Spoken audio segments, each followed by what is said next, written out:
Assalamualaikum warahmatullahi wabarakatuh. Menanggapi rilisan video saya yang pertama, saya ingin memperkuat statement saya atau pandangan saya sebagai rakyat kecil untuk pemerintahan baru Jokowi ini. Memang kita akui Presiden Jokowi agak susah memutuskan, karena saya yakin di bawah tekanan politik yang dahsyat. Oke, ini pembelaan untuk Presiden Jokowi. Perlu diketahui bahwa Presiden Jokowi itu dipilih oleh rakyat, bukan koalisi. Tolong dicatat. Menurut saya, kemanapun Jokowi ini merapat, rakyat tidak melihat koalisinya, tapi rakyat akan melihat Jokowi. Tolong dicatat itu. Nah, dengan pembelaan ini, dengan optimis ini, kembalilah kepada Pak Jokowi bahwa Anda itu dipilih oleh rakyat. Kemanapun Anda berpartai, rakyat tidak akan melihat partai Anda, tapi rakyat akan melihat Anda, karena ada suatu harapan baru untuk Indonesia baru. Nah, itu pengamatan hati nurani rakyat, termasuk saya. Jadi sekali lagi, rakyat tidak akan memandang koalisi Anda, tapi rakyat akan memandang Anda. Artinya apa? Kalau koalisi Anda tidak menerima Anda lagi, gak apa-apa, gak usah takut. Buat partai baru Anda, partai pribadi Anda. Saya yakin relawan-relawan Anda, relawan-relawan seluruh Indonesia akan bergabung dengan Anda tanpa mengeluarkan uang, tanpa mengeluarkan modal besar, karena partai Anda nanti akan jaya kalau Anda betul-betul menjalankan amanah rakyat. Kalau Anda benar-benar menjalankan hati nurani rakyat. Rakyat ini sudah lama tersiksa, Pak. Rakyat ini sudah menderita, Pak.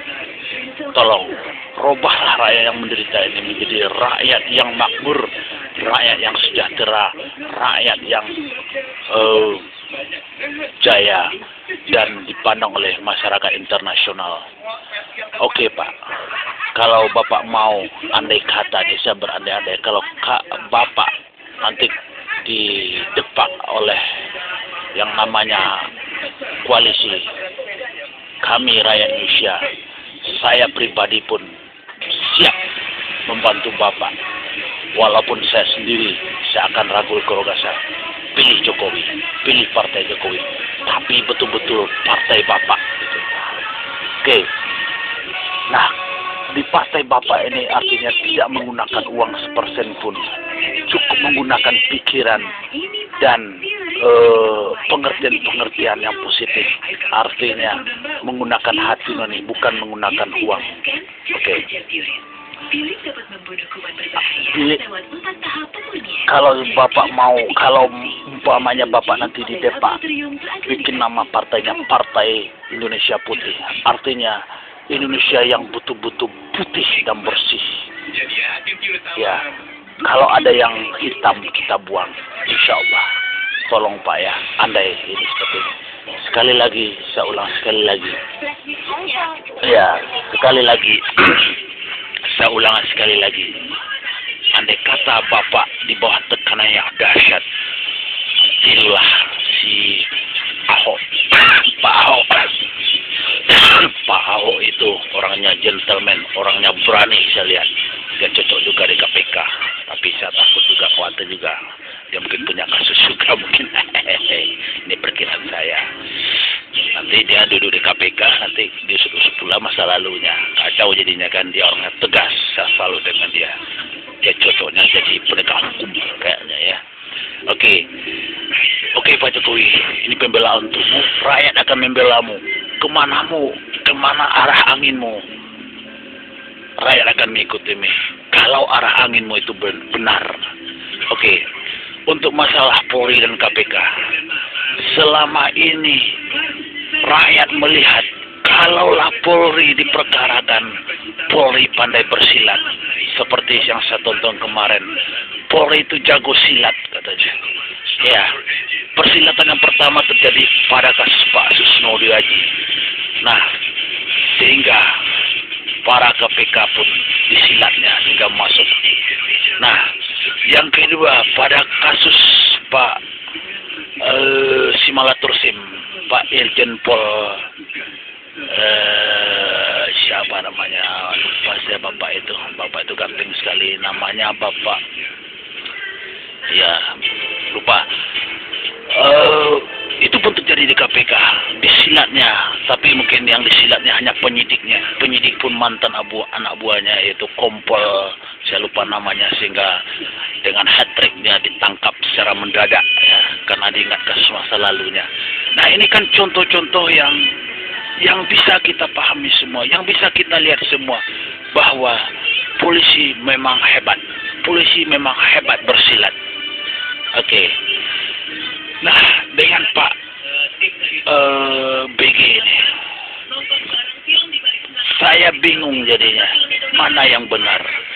Nah, kalau kita melihat dua fakta yang sudah lewat, nah, benarnya itu diragukan. Ya, dua petinggi Polri yang pernah diperkarakan KPK itu bisa bersilat. Apa kata Pak Irjen Pol Purnanewan Ambayan, sorry, yang kepala pemberantasan terorisme, ya, dia sudah memperlihatkan sedikit jago silatnya Polri. Ya, katanya ibaratnya kalau KPK itu orang yang baru pandai bersilat, katanya diberi keris, ya salah sasaran katanya. Nah, ini kan menunjukkan suatu ada arogan, ada rasanya semacam level ya, dia merasa KPK itu levelnya mungkin nggak selevel dengan persilatannya, kepandaian persilatan Polri katanya, kan begitu. Nah, janganlah ini terjadi untuk Indonesia baru, janganlah ini terjadi. Kalau benar-benar salah, silakanlah KPK menyelidiki. Ya, jangan dibuat hat-trick seperti ini. Kalau dibuat hat-trick seperti ini, menangis rakyat. Saya pun melihatnya KPK lumpuh dengan kejadian ini. Aduh, bertepuk koruptor, baik koruptor baru maupun koruptor yang sudah tertangkap. Alhamdulillah katanya KPK hancur. Apakah ini yang kita inginkan? Apakah ini yang kita ingin? Ya, tolong pemerintahan baru Jokowi, jangan takut. Walaupun badan Bapak kecil, tapi rakyat besar di belakang Anda, termasuk saya, badan saya ini besar, Pak. Tolong Pak Jokowi, Anda harus tegas. Jangan pandang di belakang Anda koalisi lagi. Terimalah saran tuh tim 10, itu adalah tim 9, itu adalah cerminan rakyat Indonesia. Itu cerminan rakyat Indonesia, itu murni cerminan rakyat, bukan politisasi dia itu. Saya yakin kalau Anda mendengarkan aspirasi rakyat, rakyat akan mencintai Anda, rakyat akan mencintai Anda. Tolong, ya Allah. Astagfirullahaladzim. Pak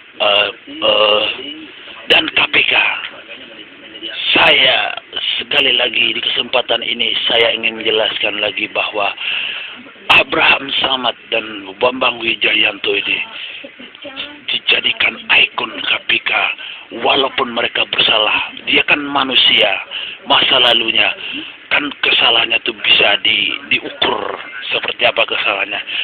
Tapi seperti yang saya list di awal, dia adalah pemberani, karena jaranglah saya temukan orang yang seberani ini, orang yang tidak takut mati, karena orang yang berurusan dengan aparat hukum itu cenderung ancaman intimidasi luar biasa, tapi mereka memang pemberani sejati. Saya sangat percaya dengan keberanian keberanian dia ini untuk merubah tatanan hukum yang ada di Indonesia nanti. Ya, dia bisa merubah, dia bisa memperkecil larinya korupsi di Indonesia nanti. Tolong, ya sesuai dengan yang disampaikan dari video yang pertama. Oke, dia jalani masa tahanan atau masa hukumannya. Kemudian kembalikan dia di KPK, berikan gerasi, berikan keistimewaan gerasi, taruhlah di penjara 3 bulan. Oke, berikan gerasi 2 bulan. Oke, sebulan aja di penjara, itu contohnya. Gampang bisa diatur kalau presiden punya keinginan, rakyat selalu mendukungmu. Tapi dengan catatan untuk pemeriksaan orang kedua ini, tolong diperiksa di tempat netral, jangan di baris krim. Saya mendengar di berita, ini rumah saya, kayaknya intimidasinya luar biasa. Oke, tolong diperiksa dua ini di luar atau di netral, kalau kapan perlu dia diperiksa di markas TNI, biar tidak ada intimidasi.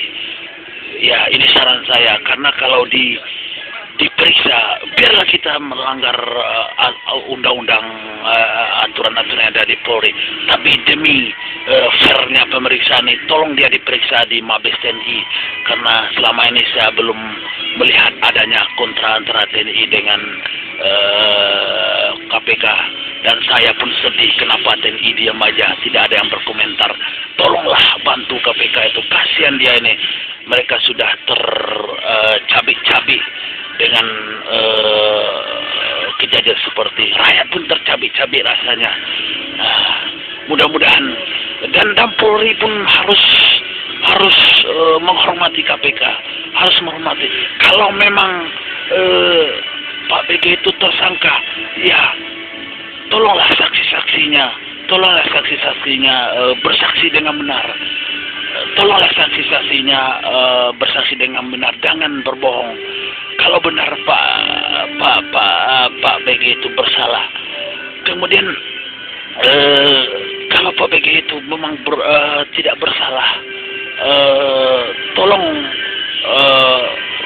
dipanggil KPK, datanglah. Ya, ini kan melihatkan kearogansian, tidak mau datang, seolah-olah merasa benar. Nah, selama ini KPK memanggil, datang kok sekarang melawan. Ini kan suatu pemandangan, kalau rakyat menilai ini memang luar biasa. Artinya apa?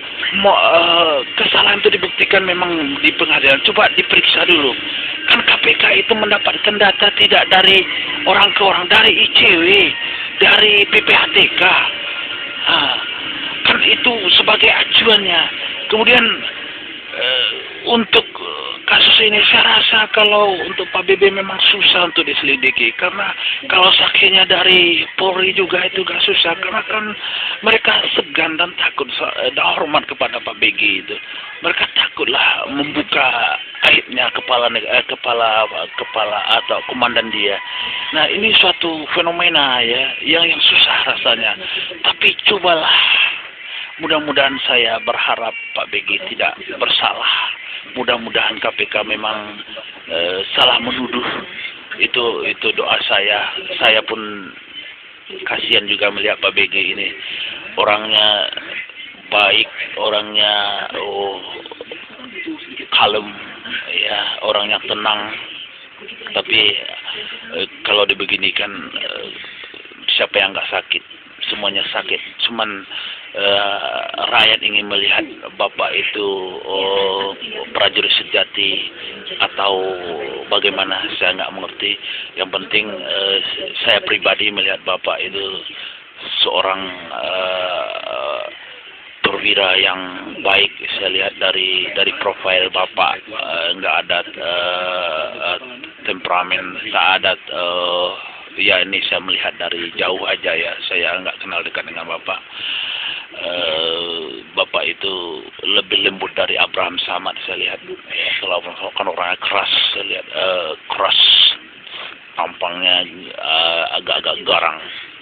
Ya, kalau saya berbanding terbalik dengan Abraham Samad, saya lihat. Oke, mudah-mudahan Bapak bisa menyelesaikan kasus Bapak. Tapi kooperatif lah. Kalau nggak kooperatif ya sebenarnya Pak, rakyat bisa menilai Pak. Rakyat sekarang ini bukan rakyat zamannya 45. Kalau zaman 45 rakyat itu mudah diprovokasi, tapi kalau sekarang rakyat sudah cerdas, rakyat sudah berpendidikan, rakyat sudah dewasa, rakyat sudah tahu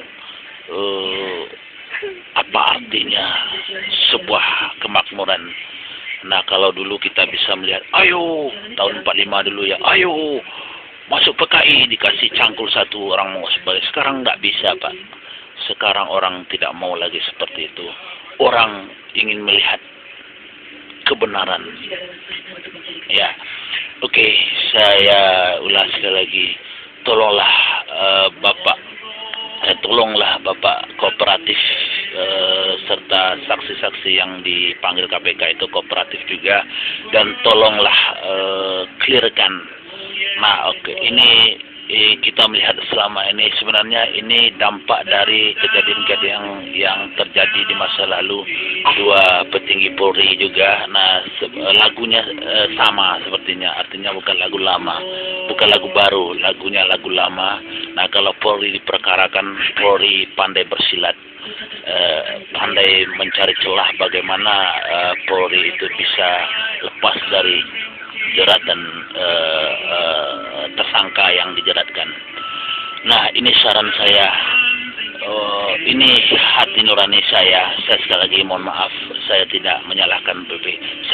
Saya pun pengen Pak BG jadi Kapolri karena dengan profil dan kenal dengan Bapak serta kewibawaan Bapak, martabat Polri saya rasa terangkat. Tapi bersihkanlah diri Bapak dari tuduhan ini dulu secara baik dan rakyat bisa menerimanya. Dan andai kata ya Pak BG, kalau Bapak BG lepas dari itu atau tidak terbukti bersalah, saya pesan untuk Pak BG, bersihkanlah Polri ini dari oknum-oknum yang tidak baik, mulai dari masuknya anggota baru sampai jenjang karir ya. Karena saya mendengar jadi Kapolres saja membayar, jadi Kapolres saja membayar, komandan jadi Kapolda aja membayar, artinya membayar komandan ke atas. Nah, naik pangkat pun katanya membayar. Ini analogi saya Pak, nggak ada bukti ini ya, ini analogi saya. Nah, kemudian Polri saya lihat sebenarnya tugas dan fungsi Polri kita semua tahu adalah dia melayani rakyat ya, bukan mengarogani rakyat. Nah, saya melihat selama ini banyak perspektif dari rakyat, polisi itu sangat menakutkan. Nah, janganlah polisi itu menakutkan. Polisi itu jadikanlah sahabat rakyat. Sehingga kalau polisi sudah menjadi sahabat rakyat, saya yakin rakyat tidak akan melakukan kriminal. Nah, Indonesia akan makmur. Semua hukum tidak ada lagi, semua yang bermasalah tidak lagi, maka para lawyer yang ada di Indonesia ini akan bangkrut dan pulang kampung menanam sawit. Oke, saya ulang, oke lah, mudah-mudahan semua yang saya sampaikan ini mungkin salah, mungkin ada benarnya, tergantung pemirsa yang menilai. Karena saya manusia biasa, saya hanyalah manusia biasa, rakyat biasa, tidak punya apa-apa, karena hanya punya suara dan hati nurani. Mudah-mudahan antara KPK dan Polri bisa ditata ulang kembali menjadi penegak hukum yang bersih, penegak hukum yang benar-benar penegak hukum. Bukan penegak hukum yang arogan, bukan penegak hukum yang semena-mena. Oke, itulah harapan saya. Mudah-mudahan apa yang saya sampaikan ini bisa menjadi pelajaran untuk semua rakyat Indonesia, termasuk pemerintahan Indonesia. Oke, saya break sebentar, saya minum.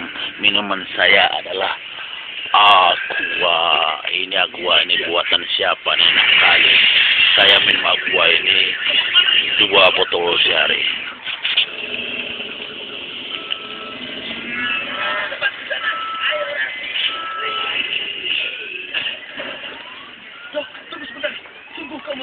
luar biasa. Bagus, sekarang pergilah. Aku minta kau pergi. Ayo, aku ini mobil balap. Oke, kita lanjutkan. Ya, kesimpulan dari saya ini.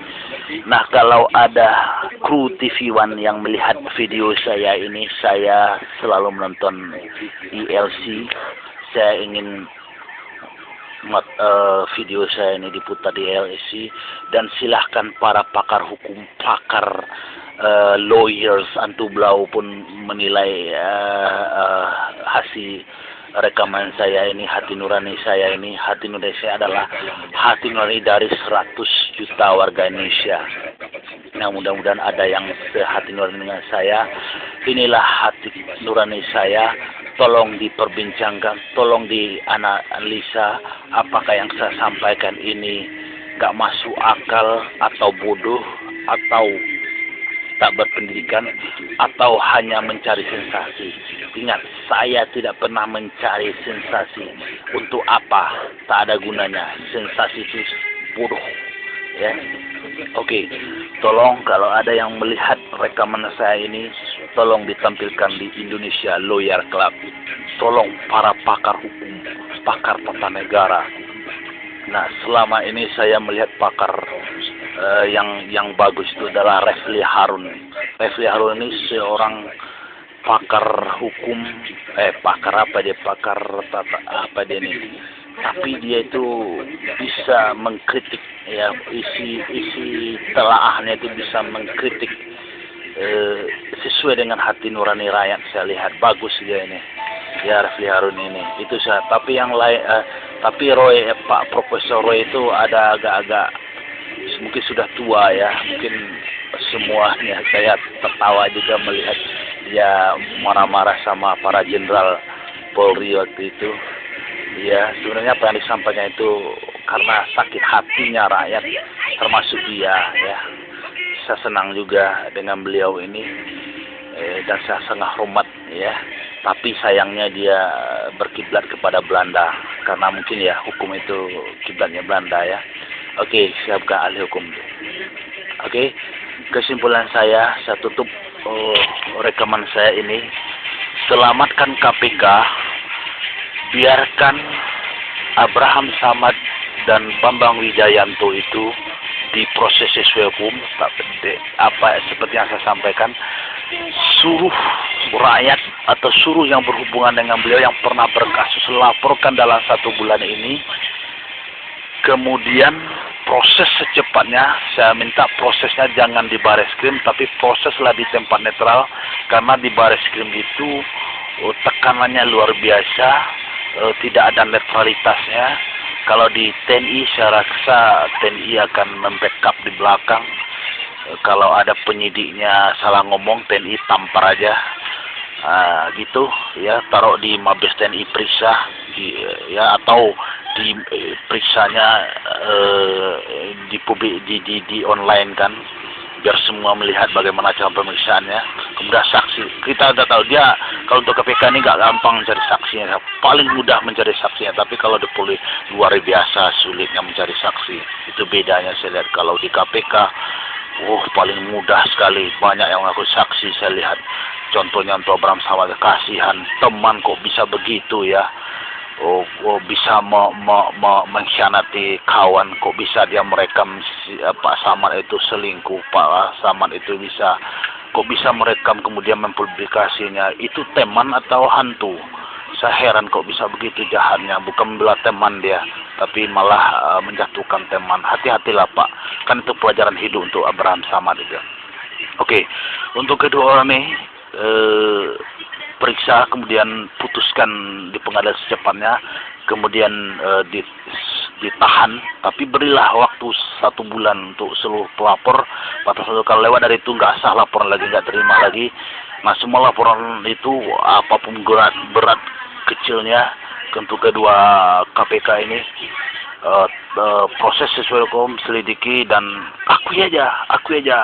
Anda yang berdua jangan takut, akui aja apa yang Anda perbuat. Gak usah bersilat lidah, percuma menghabiskan waktu, karena kepentingan KPK lebih besar untuk kedepannya. akui semuanya, kemudian vonis oleh pengadilan, dan presiden siap memberikan gerasi.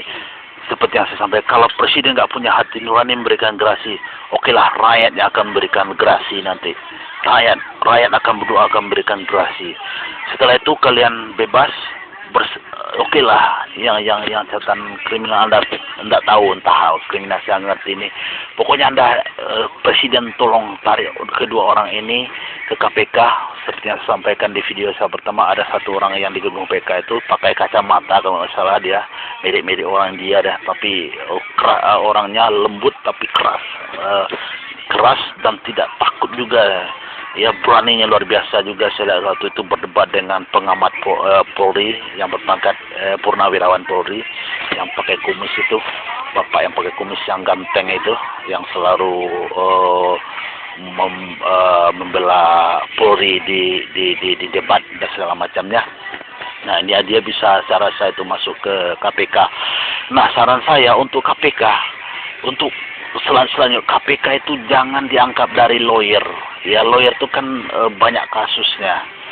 Apalagi zaman kasus itu akan cenderung mereka diperkarakan. Itu pertama catatan saya. Jadi KPK tidak boleh diambil dari lawyer. Kemudian panselnya jangan dari DPR. Panselnya bikin online ya. Terus panselnya jangan diambil dari DPR. Kalau DPR kita sudah tahu ada unsur politiknya, sehingga penegakan hukum juga susah. Coba ambil dari aktivis anti korupsi atau aktivis seperti yang ada di Bangkalan itu, tuh aktivis nyata itu udah ditembak, sudah itu ditawarkan nggak apa-apa, kan kita mulus dia itu. Nah, kalau dia masih berani duduk di KPK, jadi aktivis itu jangan dari lawyer. Ya, aktivisnya yang harus berpendidikan lah, yang punya jenjang pendidikan yang bagus. Nah, saya rasa untuk KPK bersih, saya rasa. Tapi kalau diangkat dari lawyer, ini berbahaya. Nah, kita lihat dari mantan Purnawirawan, kita dengan lihat pengalamannya, karena masa lalunya itu kita sudah tahu lah, masa lalu itu banyak problemnya. Oke. Saya mudah-mudahan di masa yang akan datang apa yang saya sampaikan ini bisa dibuka oleh pemerintahan baru, serta Polri pun saya ingin sampaikan untuk masuk Polri, untuk jangan Polri aja ini kan untuk masuk apapun aparat pemerintahan, tolong masuknya itu harus real, artinya tidak pakai duit. Artinya bersih. Kalau masuk kita tidak bagus, ya berbahayalah untuk kedepannya, karena kita sudah dinodai dengan yang tidak bagus. Ya, contohnya saya dengar masuk Akpol aja bayar, tapi sekarang enggak, saya lihat ada juga yang enggak, ada juga yang bayar. Ini perasaan saya aja. Oke, saya mencintai Polri dan KPK. Semoga kedua kedua institusi hukum ini bersih sehingga dapat menegakkan hukum yang adil merata bagi seluruh rakyatnya, tanpa intrik politik, tanpa unsur-unsur dendam, dan menegakkan hukum sesuai dengan fakta, jangan rekayasa. Assalamualaikum warahmatullahi wabarakatuh. Saya ulas lagi, saya tantang Pak Karni Ilyas di ILC, tolong kalau melihat rekaman saya ini, coba publikasikan. Nggak usah dibayar, nggak apa-apa, saya ikhlas kok. Karena ini untuk kepentingan masa, bukan untuk kepentingan saya. Ini untuk kepentingan masa depan bangsa Indonesia, yang mana Indonesia ini telah terpuruk bertahun-tahun, belum ada perubahan. Mudah-mudahan pemerintahan Jokowi ini bisa menjadi pemerintahan yang baru dan nanti bisa mewujudkan apa yang disampaikan Indonesia hebat. Saya ulas lagi, kalau Indonesia hebat, ya hebat kita itu dari mana? Nah, tentulah sumber daya manusia kita yang harus dihebatkan. Janganlah lagi ada pembantu kita ada dari luar negeri. Kalau dapat orang luar negeri yang jadi pembantu Indonesia ini, itu baru kita hebat. Assalamualaikum warahmatullahi wabarakatuh.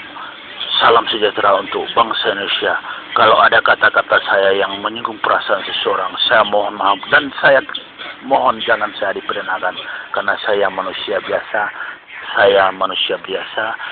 Saya ingin Indonesia ini lebih maju, lebih jaya, lebih terhormat di mata dunia.